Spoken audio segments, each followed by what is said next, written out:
Bismillahirrahmanirrahim. Assalamualaikum warahmatullahi wabarakatuh. Perkenalkan, nama saya Irfan Burhanuddin.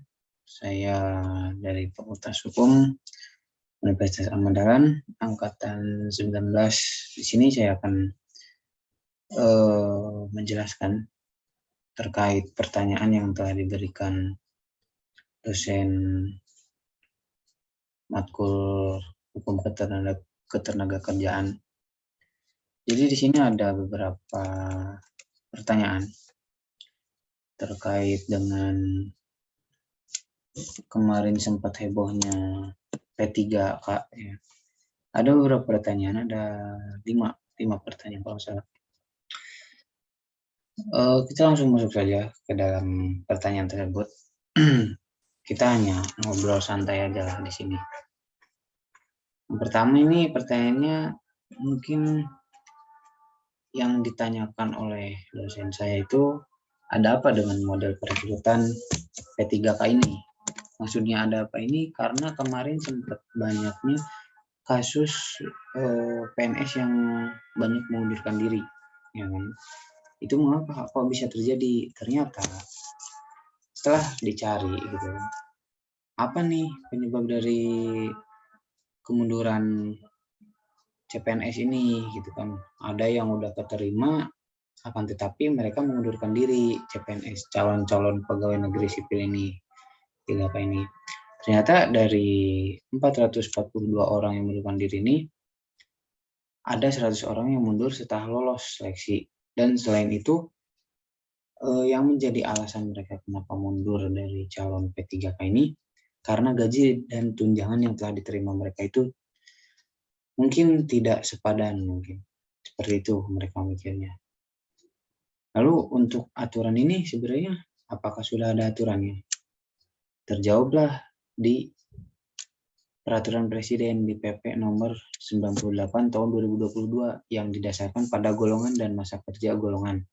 P3K mendapatkan tunjangan mulai dari tunjangan keluarga, tunjangan pangan, tunjangan jabatan, tunjangan fungsional, tunjangan struktural, dan tunjangan umum.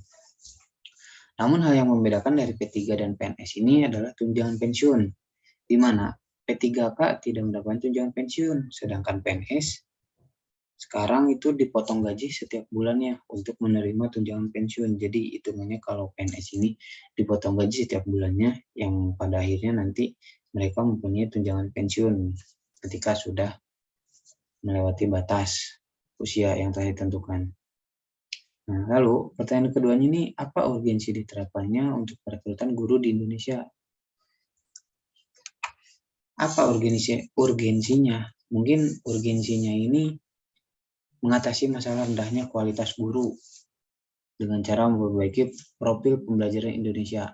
Kebijakan sudah dikeluarkan untuk meningkatkan kinerja guru bermacam-macam, mulai dari menaikkan gaji guru, menjalankan program sertifikasi guru untuk mendukung kesiapan guru dalam mengajar, mengintensifkan partisipasi masyarakat dalam pengelolaan sekolah, mengembangkan pelatihan guru, serta menghubungkan guru yang sudah berpengalaman dengan guru baru untuk pengembangan yang berkelanjutan.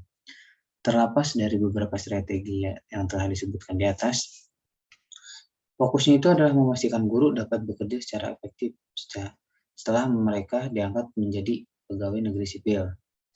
Namun, faktanya fokus Kementerian Pendidikan Kebudayaan, Kemendikbud, pada upaya peningkatan kinerja guru atau mengadakan berbagai pelatihan belum mampu mengatasi masalah mendasar dari buruknya kualitas guru di Indonesia. Perekrutan saat ini dilakukan melalui seleksi penerimaan calon PNS yang diselenggarakan oleh pemerintah pusat. Dalam perekrutan ini justru kualitas mengajar itu tidak menjadi prioritas kriteria. Karena calon guru yang dites untuk menjadi PNS ini bukanlah untuk guru profesional, melainkan mereka hanya cuman kayak supaya adanya yang contohnya kayak sekolah yang membutuhkan guru PNS, akan tetapi ya pokoknya SDM-nya kurang di sekolah tersebut. Nah, PNS inilah yang diterjunkan, yang dikirimkan oleh pemerintah ke sekolah-sekolah tersebut. Jadi perekrutan ini bukanlah kualitas dari guru itu mengajar, bagus atau tidaknya, kompeten atau tidaknya, tapi supaya SDM ini terpenuhi. Lalu pertanyaan selanjutnya, apa sih perbedaan yang signifikan dari model perekrutan guru di Indonesia sebelum ada P3K? Yang pertama, adanya formasi untuk guru atau khusus guru. Apa tuh maksudnya guru atau khusus guru? Formasi guru atau guru ini itu hanya terbatas pada kuota formasinya saja. Karena para guru selain mengikuti seleksi P3K juga bisa mengikuti CPNS. CPNS kemudian menjadi prioritas karena setelah lulus seleksi maka statusnya menjadi CPNS. Dan setahun kemudian menjadi PNS. Ikatan kerjanya adalah guru tetap yang mengabdi menjadi guru seumur hidup. Akan tetapi kalau P3K ini untuk guru memiliki masa kerja terbatas. Sebagaimana yang disampaikan sebelumnya, masa kerja akan disesuaikan dengan isi surat perjanjian. Meskipun selama masih kerja tersebut berbagai fasilitas PNS juga didapatkan guru P3K. Jadi kalau CPNS ini mengabdinya tuh menjadi guru seumur hidup, gitu. Tapi P3 tidak. P3 itu ada isi surat perjanjiannya. Mungkin di surat perjanjiannya bisa jadi dia mengajar hanya diperbolehkan 10 tahun, 5 tahun, atau berapa. Tergantung isi surat perjanjian tersebut. CPNS tidak. CPNS berlaku seumur hidup. Nah, yang kedua ini ada ujian seleksi. Sama seperti CPNS, bagi yang bertanya mengenai ujian di dalam P3K ini, hanya saja tahun ini peserta guru P3K berhak mengikuti seleksi ujian sampai 3 kali dalam kurun waktu 1 tahun. Sedangkan di tahun sebelumnya hanya diikuti sekali saja seperti CPNS pada lainnya. Lalu yang ketiga, anggaran gaji. Lebih tepatnya kepada pihak mana yang wajib menyediakan anggaran gaji bagi guru yang lolos seleksi P3K. Pada P3K di tahun-tahun sebelumnya, untuk guru yang lolos seleksi akan digaji oleh pemerintah daerah tempatnya bertugas. Contohnya ditugaskan di Yogyakarta. Berarti pemerintah yang memberikan gaji kepada P3 itu ya pemerintah daerah tempat dia ditugaskan. Jadi pemerintah pusat mewajibkan pemerintah daerah untuk menyediakan anggaran gaji bagi guru P3K yang sudah lolos seleksi. Itu untuk yang tahun lalu. Tetapi yang untuk tahun sekarang ini ada perubahan, di mana anggaran gaji guru P3 ini akan ditanggung semuanya oleh pemerintah pusat menggunakan anggaran pendapatan dan belanja negara. Tanya sampai di situ, anggaran untuk menyelenggarakan seleksi guru P3 juga ditanggung oleh Kemendikbud. Sedangkan di tahun-tahun sebelumnya ditanggung oleh pemerintah pusat dan juga daerah. Nah, lalu yang terakhir, bagaimana kelemahan praktik ini dalam perspektif perlindungan hukum bagi guru? Di sini dijelaskan di Undang-Undang Nomor 14 Tahun 2005 tentang guru dan dosen. Pasalnya dalam pasal 14 ayat 1 ini, UU Guru dan Dosen menegaskan bahwa di sini ada disebutkan tugas keprofesian guru, yaitu ada guru berhak memperoleh penghasilan, guru berhak mendapatkan promosi penghargaan, memperoleh perlindungan dalam melaksanakan tugas, yaitu bisa dibaca ada di dalam pasal 14 ayat 1 Undang-Undang Guru dan Dosen. Ketentuan lebih lanjutnya juga diatur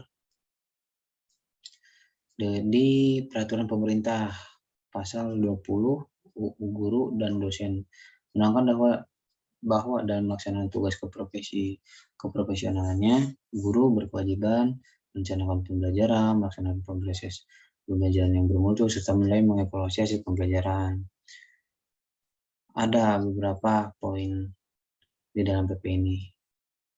Isinya tinggal dibaca aja. Lalu terhadap guru yang melanggar kewajiban di atas, ada juga sanksinya. Sanksi administratifnya itu bias hingga kode etik sebagaimana yang telah diatur dalam ketentuan pasal 77 UU Guru dan Dosen. Merujuk pada ketentuan di atas, disebutkan dengan jelas bahwa UU Guru dan Dosen memberikan perlindungan hukum bagi guru untuk menjalankan tugas profesionalnya dengan memberikan hak untuk memiliki kebebasan dalam memberikan penilaian dan ikut menentukan kelulusan, penghargaan, dan atau sanksi kepada peserta didik sesuai dengan kaidah pendidikan, kode etik guru, dan peraturan perundang-undangan, dan memperoleh rasa aman dan jaminan keselamatan dalam melaksanakan tugas. Itu mungkin beberapa penjelasan terkait pertanyaan yang telah diberikan kepada kami, mahasiswa. Kurang lebihnya mohon maaf. Bila banyak yang salah kata, mohon dimaafkan. Bila taufiq wal hidayah. Wassalamualaikum warahmatullahi wabarakatuh.